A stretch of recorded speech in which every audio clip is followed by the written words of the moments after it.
You should answer the questions as you listen, because you will not hear the recording a second time. Listen carefully and answer questions 1 to 5. Platinum Card Service, Rebecca speaking. How may I help you? I've got a few problems with my credit card account. Okay. What is your credit card number? Let's see. It's here somewhere. Here it is. Can I just take the card number, please? Yes, it's 6992 6992 3443 3443 1147 1147 8921. 8921. Right. Can I just check that? 6992 3443 1147 8921. That's it. And your name? Carlos de Silva. I just need to check a few details for identification and security, if you'll bear with me. That's okay. And what's your postcode? SE1 8PB. SE1 8PB. That's it. Vauxhall Close, London? Yes, that's right. And the house number? 43. And can you give me your date of birth? 13th of the 7th, 63. And one further check, if I may. Can you give me your mother's maiden name? Yes, it's Moore. Is that Moore? Yes, that's it. Before the caller and operator continue their telephone conversation, look at questions 6 to 10.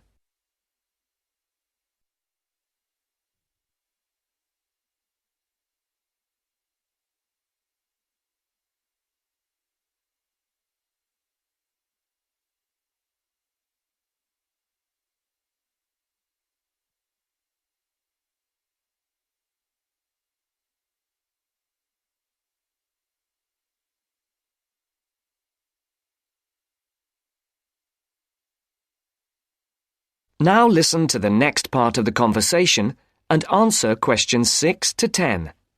For these questions, there are 3 alternatives: A, B, and C.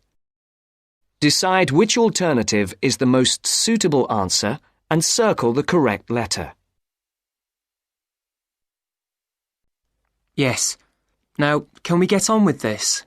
Yes, sir, certainly. I'm sure you'll appreciate that all these checks are necessary for security reasons. So, what exactly is the problem? Problems? Okay. Well, first, your computer seems to have gone mad. I sent you £500 and on the statement for the account it shows that I only paid £300. Yes. The account does only show £300 was paid. Well, I paid the £500 in at the bank and I have my receipt, and my bank statement shows that £500 has been taken from my account. Oh, I see. What I'll do is check with the bank and see what they say. OK. You said there was something else? Yes, as if that wasn't enough. My account shows that £107.27 was paid to a company called Pan Express. I don't know who this is. Let's have a look. Well, it is genuine. I can assure you it's not mine. It was made on the evening of the 12th of May. Maybe it's a restaurant bill you forgot about? There's no way that... Oh, wait, hold on. Yes. Oh, it's okay. I've just realised what it is. It is a restaurant bill. The name of the company is different from the name of the restaurant. My mistake. I'm sorry. That's okay. Was there anything else? I don't know if I dare. What is it anyway? Well, it's, the amount of interest seems to have gone up. If you look at your statement for April, you'll see that the rate went down from 16.27% to 14.99% that month. Oh, yes, you're right. Was that everything? Yes, basically it is. OK. And can you check my payment? Oh, yes, I'll do it. Can I phone you back? I'll be at home for the next 2 hours. I have to leave at 11. Right. What's your number? 020 7989 7182. Hold on. 020 7979? No, it's 7989 and then 7182. So it's 020 7989 7182. Yes, that's it. OK, I'll phone you straight back. Thanks. Bye. That is the end of part 1. You now have half a minute to check your answers.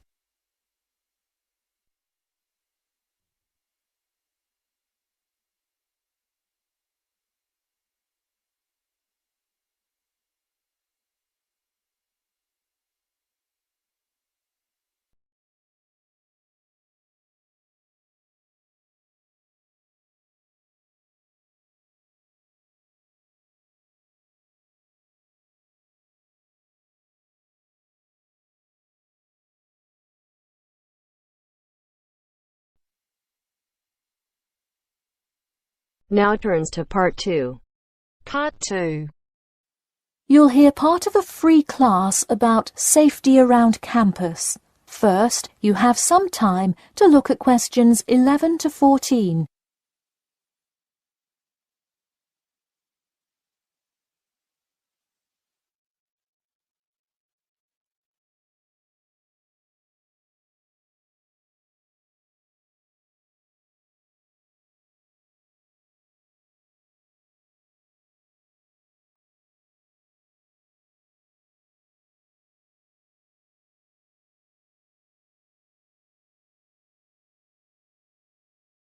Now, listen carefully and answer questions 11 to 14. Good evening. I'm Geoffrey Miller from the University of Nottingham Student Union, and in this week's free class, Carlos Garcia is going to tell us about safety around campus. Over to you, Carlos. Thank you, Geoffrey, and thank you all for your attendance today. Also, I'd like to thank the Student Union here at the university for organising this lecture. Well, I've been serving and protecting the city of Nottingham for over 20 years now as a member of the police department. Does anyone know what type of crime is the most prevalent on campus? I heard someone say drugs and alcohol. That actually isn't too much of an issue. Violence? Nope. Actually, the biggest thing we worry about here is theft. The nature of crime on Nottingham's campus is quite different from that of the surrounding areas. Crime rates across the East Midlands are very difficult to control. We'd like to see the rate stay the same for this calendar year, but it has been increasing steadily over the past 3 years. On campus, however, I'm happy to say that the overall crime rate has fallen this year. You wouldn't think so if you've seen the extremely exaggerated stories in the media. The media has done nothing but cause more concern about crime in our area. Even the crime shows you see today are a little bit far-fetched, but at least viewers know they're not real events. We'd really like to see more factual news articles out there so the public can have a rational sense of the safety level of our society. Before you hear the rest of the talk, you have some time to look at questions 15 to 20.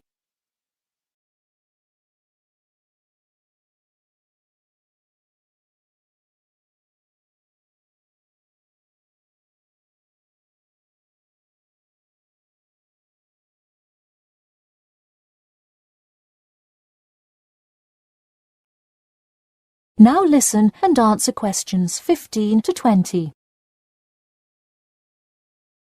Okay, let's move on to what to do when you see a crime. Do not get involved if at all possible, and do not draw too much attention to yourself by running away in a conspicuous manner. Though most likely, and hopefully, you will not have to experience this situation, if you are being mugged, please do not try to resist. Instead, be compliant and seek help after the incident. Like I said, though, it is highly unlikely that you will find yourself amidst a crime, but it is important to be prepared should it ever happen. We find that educating students and staff on the correct precautions to take is the best way to increase your safety. Just remember to be smart when you're out late at night and avoid any area or person that looks suspicious. I know it sounds obvious, but I cannot stress this enough. It's also not a bad idea to have your mobile phone with you at all times, but be careful. If you're chatting on your smartphone on your way home, you're a prime target for thieves. I'd like to see a show of hands. How many people have left work or the library after 10 p.m. to go home before? A lot of you, right? If you do have to go home late at night, please don't walk home alone. More often than not, there's someone there that will be walking the same direction as you at some point. Walk home with a friend or co-worker. Even if you must use your phone to call someone that's nearby to walk with you, it's always safer to walk home with someone. So when you're walking home, you may feel more comfortable with some sort of self-defense, such as pepper spray. Now, it's your call whether you want to carry something like this or not. However, I absolutely advise against carrying a knife or any other offensive weapon. All too often, they can be used against you if you're disarmed, putting yourself in more danger. For all those interested, the Recreation Centre offers a free self-defense class to all students every Thursday evening. While obviously an introductory self-defense class may not equip you to fight off villains like a regular superhero, it does come in handy sometimes. After taking a self-defense class, you'll surely be more aware of possible dangers and how to deal with them. So hopefully now you have a more complete understanding of the nature of crimes committed on your campus and how to avoid being a victim. I know most students at the University of Nottingham are not the criminal types, but remember that there is no barrier like a wall or something keeping non-students out. There's no army force securing the borders, and I doubt anyone wants it that way. The campus is generally a safe place, but it's not immune to small crimes once in a while. All right, that's all I have to say for today. Stay safe. That is the end of part 2. You now have half a minute to check your answers.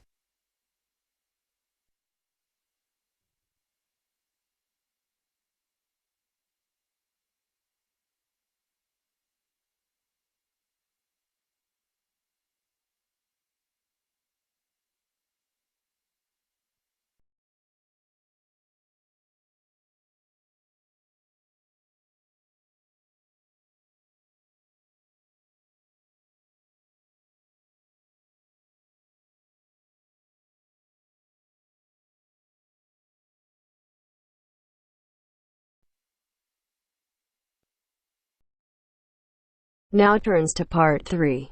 Part 3.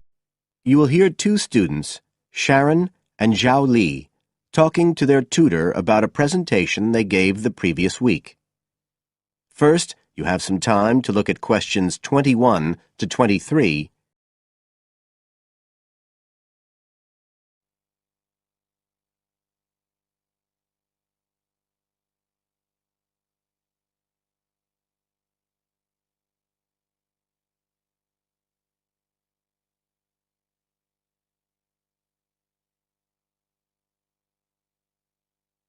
Now listen carefully and answer questions 21 to 23. So, Sharon and Zhao Li, in your presentation last week, you were talking about the digital divide, the gap between those who can effectively use communication tools, such as the internet, and those who can't. And you compared the situation here in Northern Ireland with Southeast China.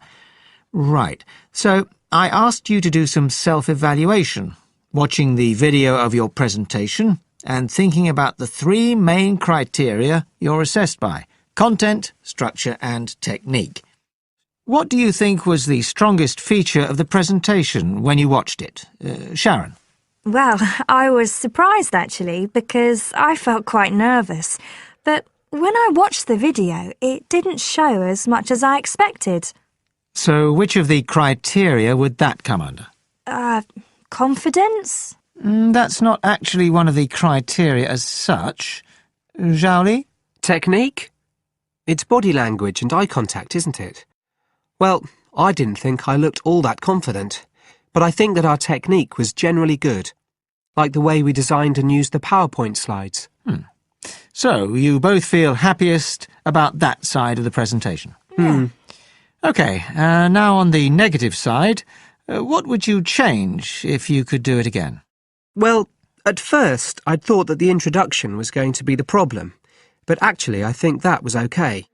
We defined our terms and identified key issues. It was more towards the end. The conclusion wasn't too bad, but the problem was the questions. We hadn't really expected there'd be any, so we hadn't thought about them that much. OK, anything else? Well, like Zhao Li says, I thought the conclusion was OK, but when I watched this on the video, I thought the section on solutions seemed rather weak. Can you think why? Well, we explained what people are doing about the digital divide in China and Northern Ireland, but I suppose we didn't really evaluate any of the projects or ideas. It was just a list, and that was what people were asking us about at the end mostly. You now have some time to look at questions 24 to 30. On page 93.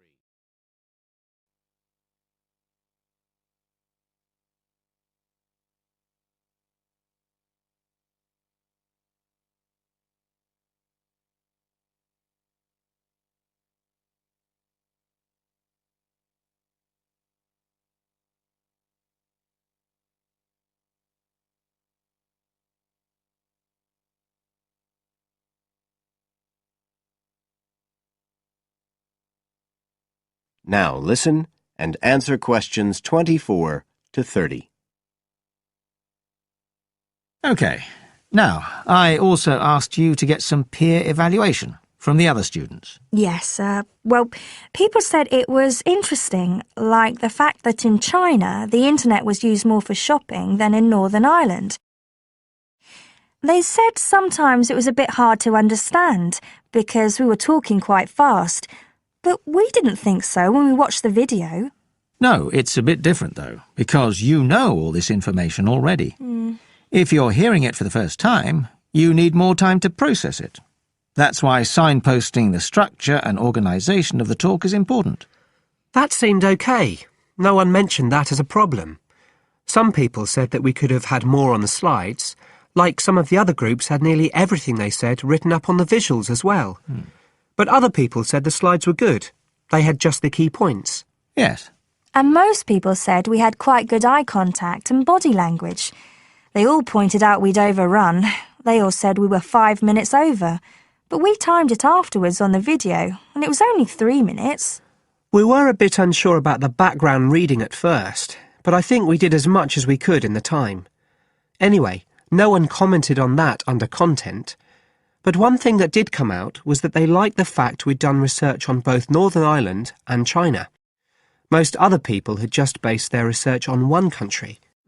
We managed to get quite a lot of data from the internet, although we had to do our own analysis, and we did our own surveys as well in both countries. So the class gave us best feedback for content, but it was all OK. Right. Well, that's quite similar to the feedback I'm giving you. I was very impressed by the amount of work you'd done and by your research methodology. So, actually, I'm giving you full marks for content. 5. The structure of the presentation was good, but not quite as good as the content. So, I gave that 4. And the same for technique. So, well done. Thank you. Now, the next stage is to write up your report. So, just a few pointers for you here. First of all, in your presentation, I think your ending was rather abrupt. You suddenly just stopped talking. It wasn't a big problem, but think about your closing sentences in your report. You want to round it off well. One thing I forgot to mention earlier was that I felt a very strong point was that after you'd given your results, you explained their limitations. The fact that we didn't have a very reliable sample in terms of age in China. Yes, that section. So don't forget to include that. And you had some excellent charts and diagrams, but maybe you could flesh out the literature review a bit. I can give you some ideas for that later on if you want. OK, is there anything else you want to ask? No, thank you. Thanks. That is the end of part 3. You now have half a minute to check your answers.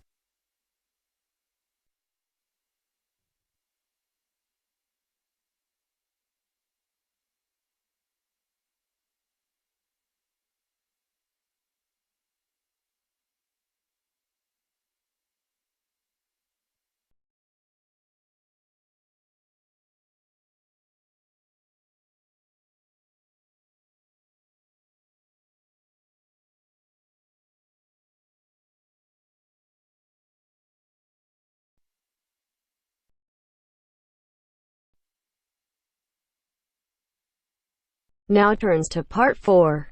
Part 4. You will hear an introduction about an eco-friendly building called the Gherkin. First, you have some time to look at questions 31 to 40.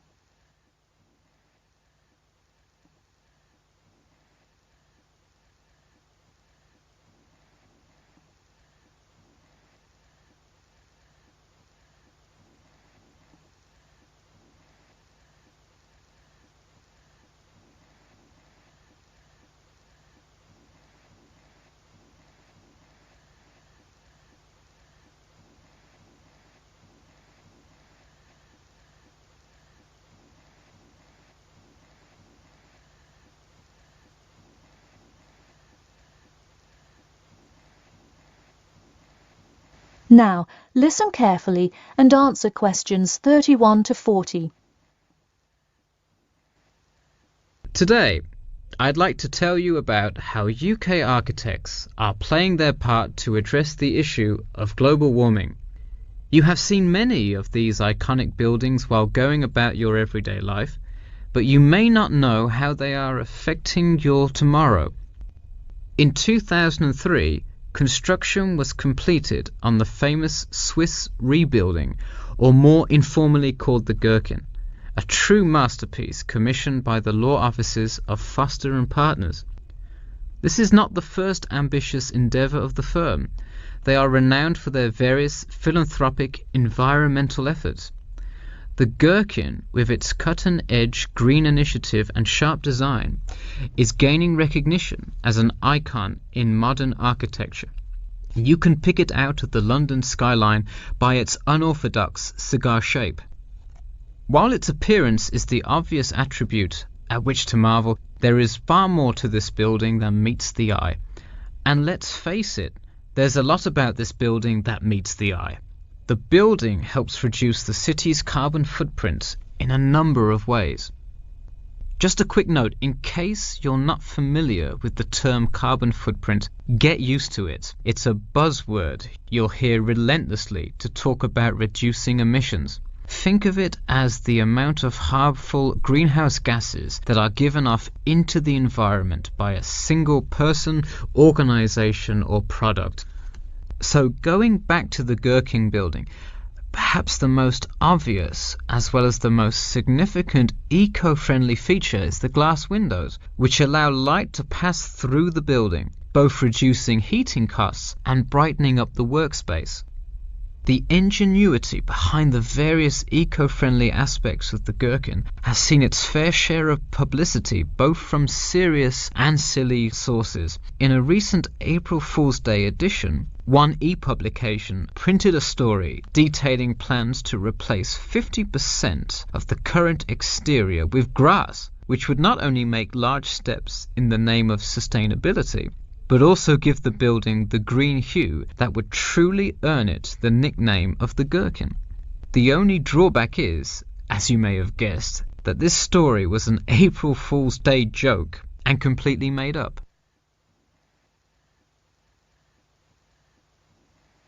In all seriousness though, The building is setting a new standard of design that other architects and city planners just cannot ignore. The building's bold and cost-efficient design has won a number of architecture awards, including the Stirling Prize, the London Region Award, and the Empress Skyscraper Award, among others. The design comfortably accommodates a large number of offices, while keeping maintenance and operation costs down, striking a superb balance between nature and the workplace. Nature is well and good, as long as the weather is nice outside. Given London's notoriously bad weather, the architects knew they must devise a quality temperature regulation system, and that they did. A special system designed to reduce the building's reliance on air conditioning was devised that cuts consumption in half compared to standard office buildings. There are atria that link each floor vertically to one another, forming spiraling spaces up the entire building. They serve not just as social common spaces, but also act as the building's lungs, distributing clean air from the opening panels in the facade through the entire building. The building isn't all business though. It has its fair share of fun as well. At the very top, a club room offers a picturesque entertainment spot for company functions, private parties, etc., with a breathtaking panoramic view of the city. The creation of such an innovative structure has many wondering what the future of urban planning and architecture may be. Well, if the other projects currently commissioned by Foster & Partners are any indication, the entire city constructed with similarly eco-friendly buildings is not far in the distance. The Masdar City development aims to create a desert city that produces zero waste and removes as much carbon dioxide from the atmosphere as it puts in, a huge feat in protecting our Earth. The Gherkin is a truly impressive feat, yet it is not the only one worth noting. Now to move on to another green initiative, I'll tell you about the Eden Foundation building found in Cornwall. That is the end of part 4. You now have half a minute to check your answers.